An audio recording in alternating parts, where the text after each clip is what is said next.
You're listening to the Canned Air podcast. Your refusal to listen will be one more reason for me to fire up my death ray and take over the world.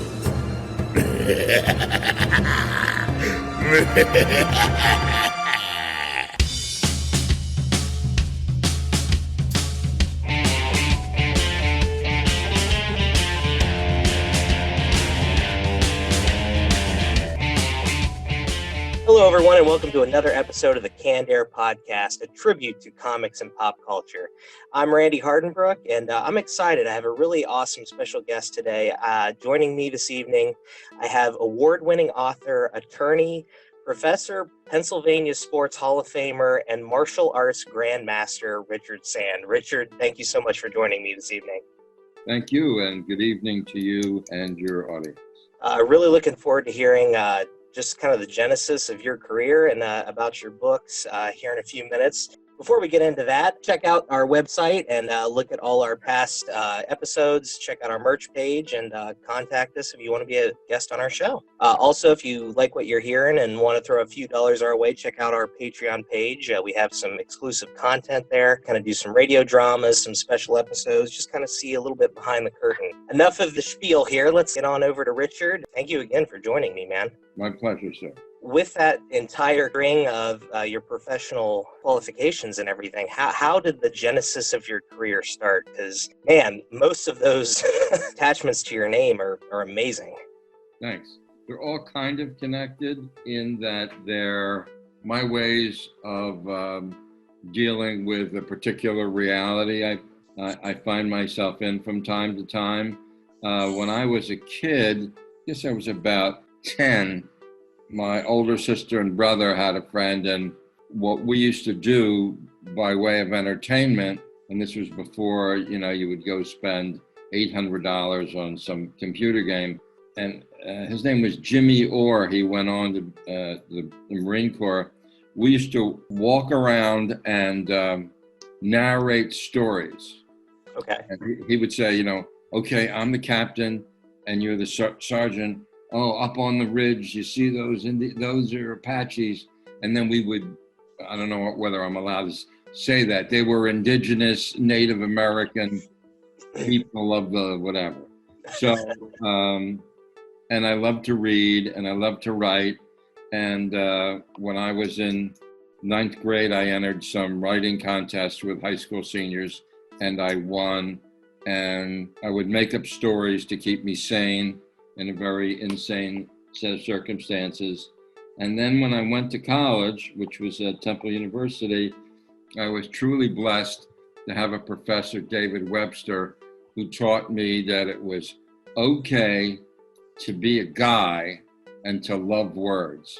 So I tell people regularly, the only thing that I love more than words is my family. And I'm blessed to have a great wife and 4 great kids and grandchildren and so on. But I love words. I love the way they sound. Every summer we would go to Rehoboth for a week and I would read For Whom the Bell Tolls and weep. As I said, I love to write, I love to read, and I love the way words sound. In teaching creative writing, I learned that the rule 1 of writing is write what you know. So I was in the governor's Pennsylvania Historic Commission, and I would go and unveil these monuments, on this place and this date, Edgar Allan Poe, had his first grilled cheese sandwich. Sure. And so one of them was at the Valley Forge Military Hospital that served wounded veterans from World War II, Korea, and Vietnam. And by the way, it was there that Gene Wilder was a mental health assistant. No kidding. Yeah. So I'm about to unveil this monument, and there's a guy in his World War II woolen uniform, and I whispered to him, I said, I don't feel comfortable. And he said, why? And I said, because I'm not worthy. And he says, neither am I. And I, being a perfect idiot, said, what do you mean? And he said, I came home.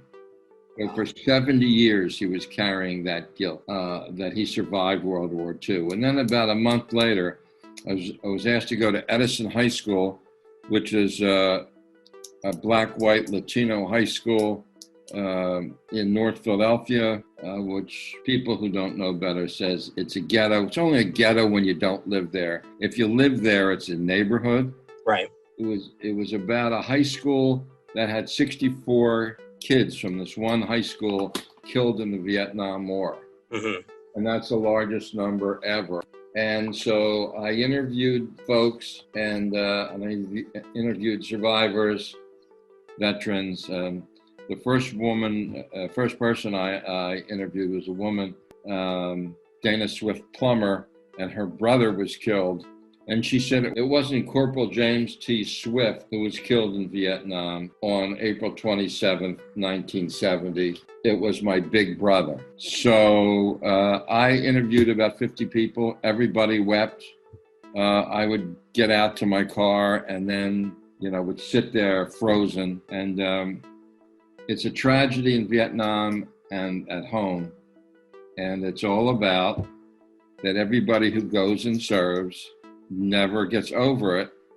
And what is great is it's not my voice, although I must say I can write my ass off. It's their voices. Right.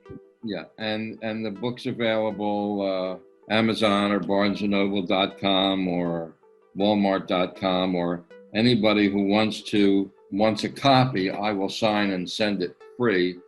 The other book is in a series, the Lucas Rook Mystery Series, which the first one, Private Justice, won Mystery of the Year in 2000. And that's a story of a New York detective whose twin brother's a detective, and his twin brother gets murdered, and he gets there just to see his brother die. He sees himself, of course, when he sees his twin brother. And again, write what you know, and I know. I had a twin sister who died, and it's all these 8 or 9 books are about his attempts to become whole so he can be married or not hang the bad guy out the window by his ankles. I've been fighting with my fists and in my head, fighting with my fists since I was 10. The martial arts helped me with that. I've had nightmares every night since I was, I guess, 5. They were for decades the same dream, which was that old television series, black and white, David Jansen in The Fugitive. Okay. Yeah, and he has that, as soon as he gets settled, he has to flee, and he has that same sad aura about him, which of course afflicted him in his life. That's the Lucas Rook Mystery Series.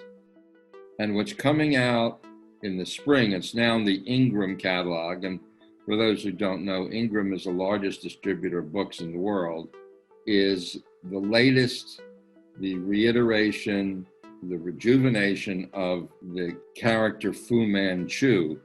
He was the most evil man in the world. And right. Many people will remember his bald head and that mustache. Right. And that series, that whole character going back almost since the early 1910s, like 1913 or something like that. Yeah.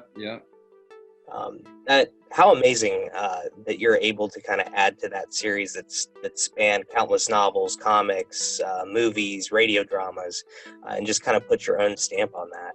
Well, it's really interesting because when I met Al Longden, who was my agent, a really great guy, a guy who will be critical of me for announcing this, but in addition to being a literary agent of great honesty and commitment, spent 4 years in the Special Forces in Southeast Asia during the Vietnam War.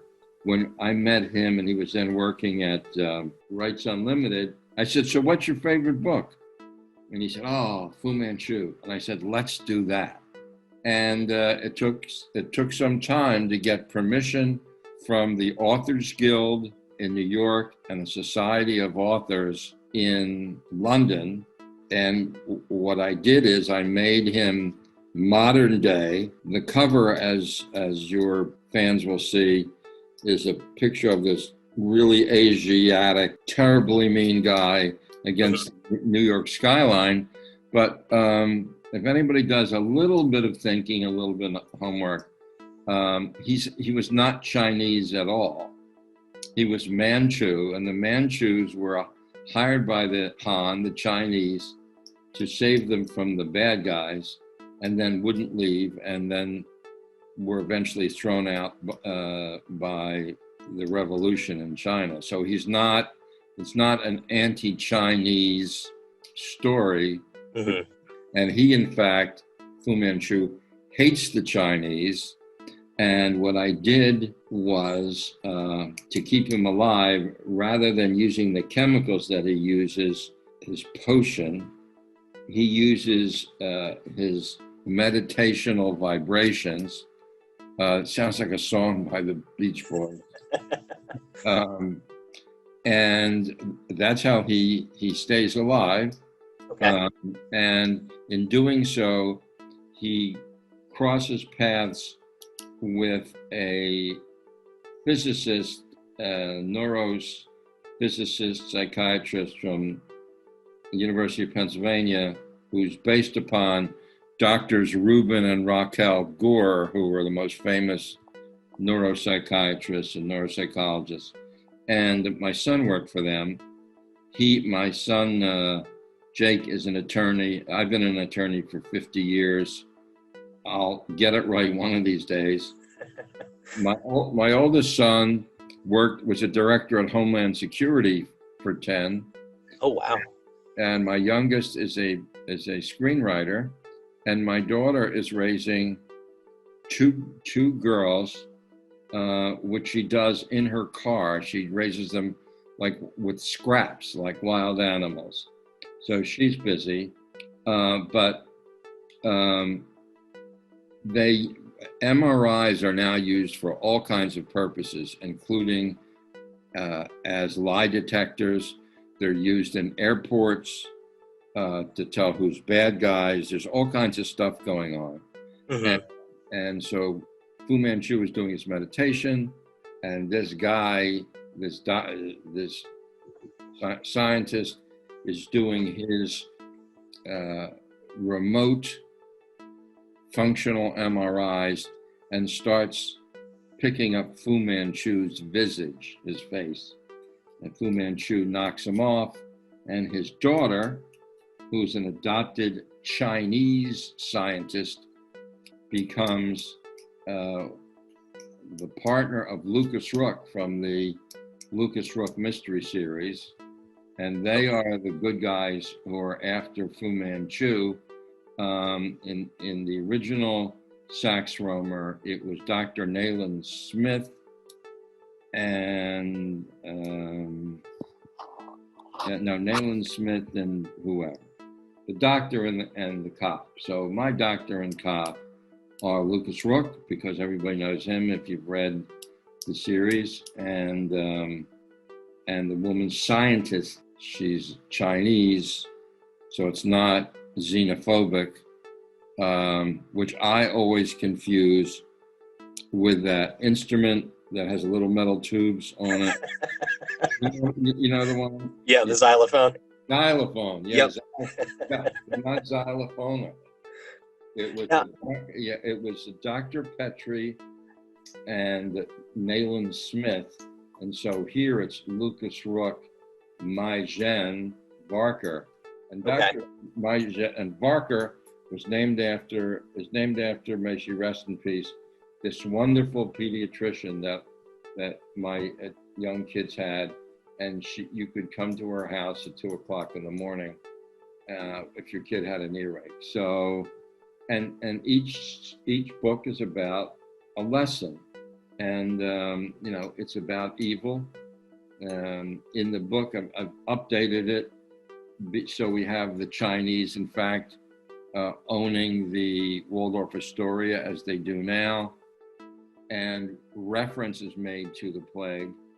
The next Fu Manchu book, which I'm working on now, is The Plagues of Dr. Fu Manchu.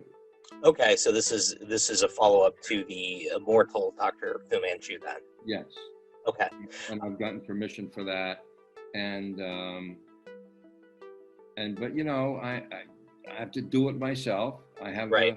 a nice publisher, but I was working on a Terrace in Wonderland, which I think you have, and that has two great characters in it.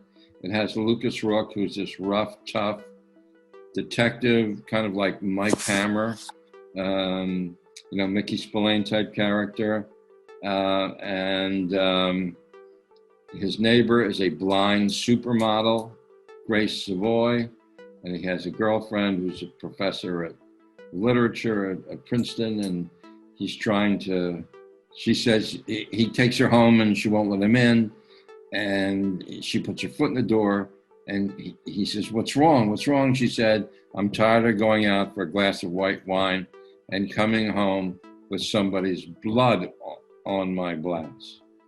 And he said, what? They did? She said, yeah, it's all about you, your justice, you think. Your private justice. Well, they deserved what they got. No, it's not about that. It's about your private justice and your guilt. My guilt, they were the bad guys. No, your guilt for being the brother who survived. So that's his arc, is trying to become a human being. Okay. So that's that. And but you know, when you're working on your own stuff, I had Terrace in Wonderland, and I wanted to redo it, and you know, I'm working in Word, and the whole thing disappeared. Oh no. Yeah, that's what happens, you know. I help a lot of people with their writing, and I've edited a bunch of stuff. Unfortunately, as everybody knows, the bookstores are closed, the movies are closed. Right. It's really, really rough now, and it's dangerous. It's kind of like Fahrenheit 451, you know. Mm-hmm. Except instead of burning the books, you can't get them. I mean, you can get them from Amazon. You can get anything from Amazon, but you have to know what they are. Right. It's very hard for authors that aren't as established to, you know, get a foothold. Impossible. Yeah. Because for those of you out there who want to be writers, don't do it yourself. Don't self-publish, because you need somebody to say, no, you can't do that. Now, I had a wonderful guy who helped me, may he rest in peace, John Lewis, who's now deceased, and another publisher, and she died. And I had a editor for one book, and he sends me an envelope, and said, "Did you get the envelope?" I said, "Yeah." I said, "What do you think?" I said, "It's really interesting." He said, "No, that's the ending to Private Justice."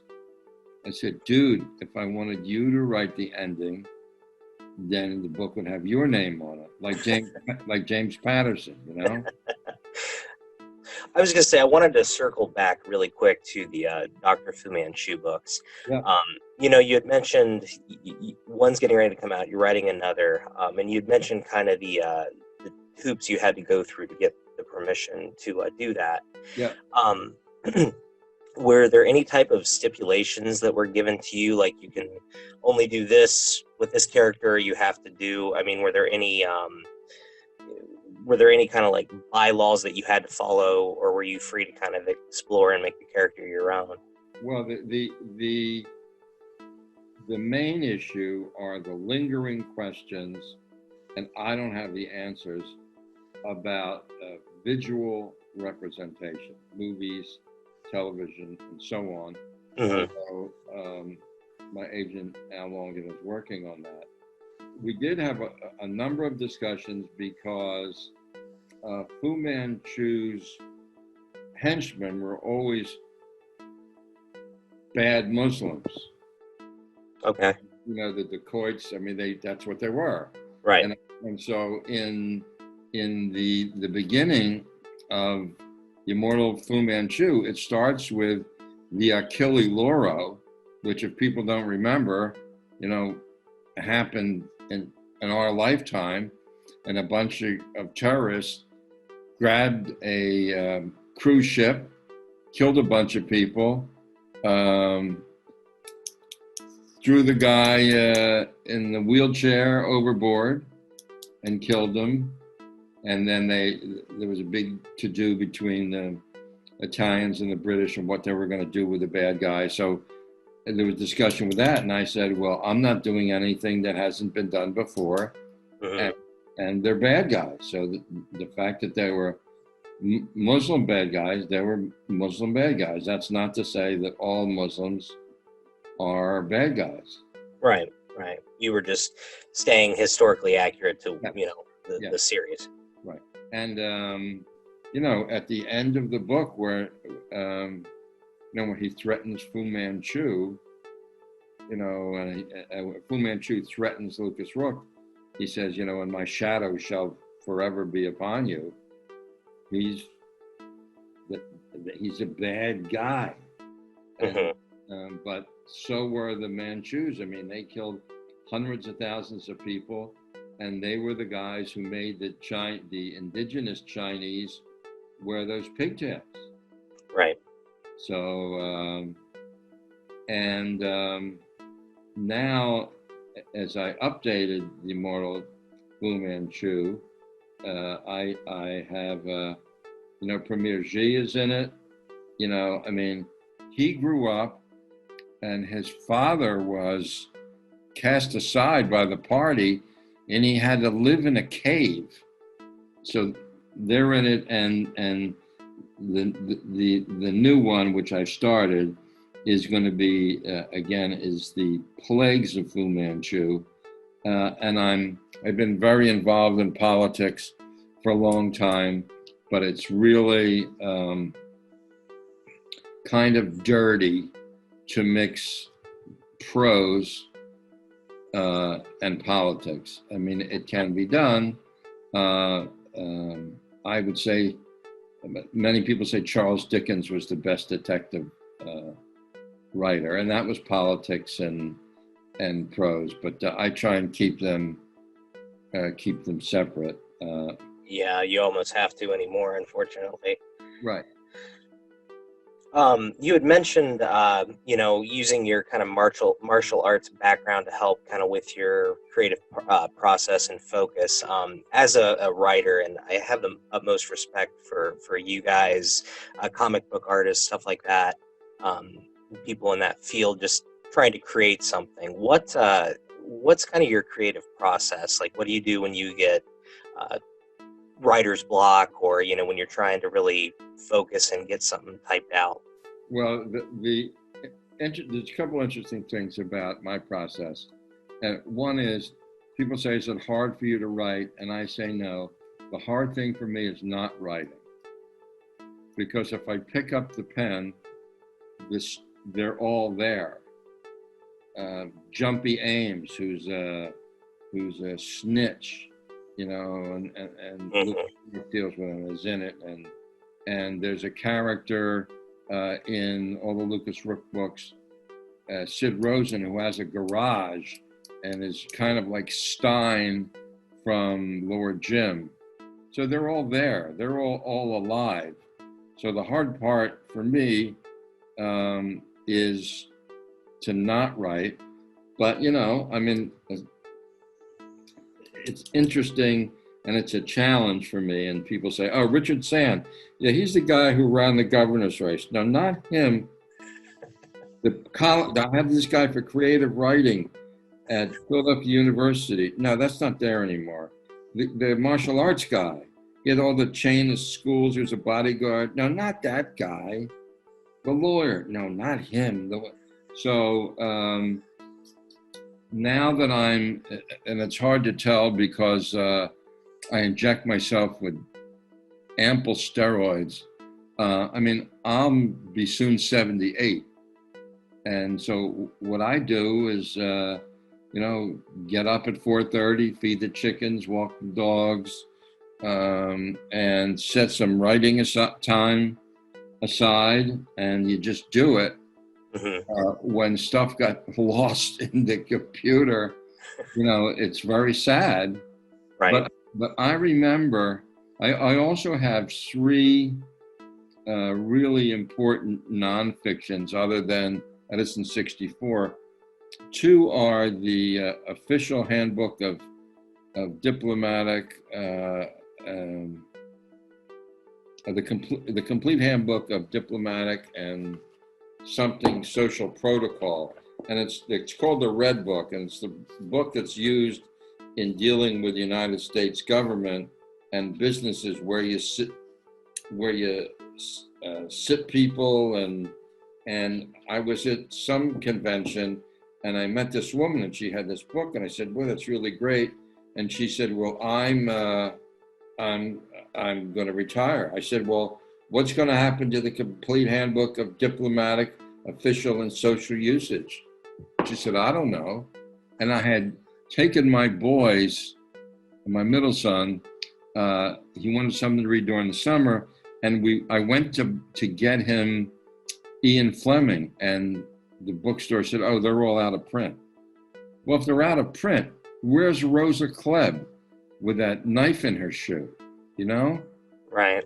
And so when they're out of print, the words were never spoken, the actions never happened, the love was never given and never lost. So I have to continue to write as long as I can do it well. And now the problem is, it used to be you write a book and you go out and you do 50 signings. Right, to promote it.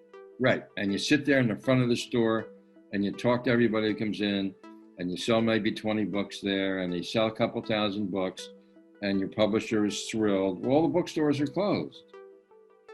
And so how do people know where your book is on Amazon? They don't. And those of you authors out there, if you write a book and you sell 200 copies, your publisher is going to be thrilled.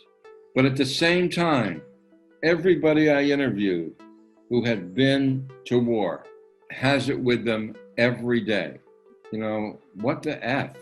And people don't even know about donut dollies. Donut dollies were those cute little girls in their cord outfits, and they got 6 months of training, and they bring them into a hot LZ, a hot landing zone, and they play Parcheesi and have cocoa with the guys, and then they jump in another helicopter and they go to another landing zone, and then they would serve their 8 months and they'd come home and they would be fried.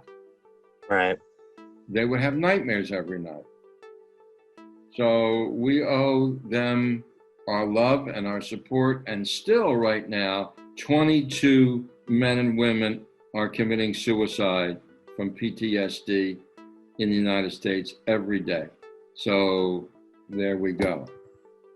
What I do now, guys that I trained with and guys that I fought with, when I hang up the phone, I say, love you, Harry.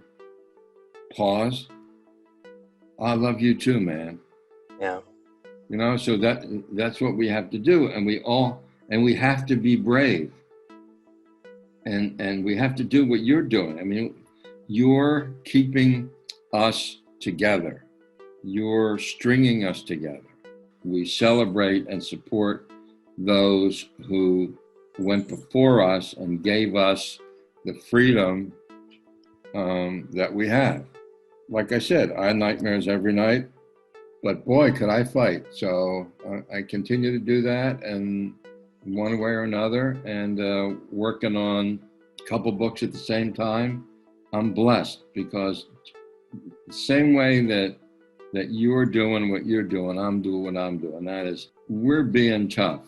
And I'm there for anybody who wants to talk to me about writing, about my characters, about any organization that wants fundraising for the military. What I do is I get the book from my publisher, I sign it, I mail it out, and nobody makes anything except the people who are doing the fundraising, like the USO and So I want to thank you for your allowing me to meet your friends, and I'm available anytime for anything. And you got my phone number, so if somebody gives you a hard time, I'll come by and we'll leave them out in the street. All right, brother? I appreciate that, Richard. Hey, seriously, man, thank you so much for your time this evening. Take it easy. You too, man. Where can people find you if they want to reach out? Do you have a website? Yeah, all my books are on Amazon, and my private email is Richard M for Michael Sand, SAND ESQ, Richard M Sand ESQ at gmail.com, and I will help you with your writing and whatever.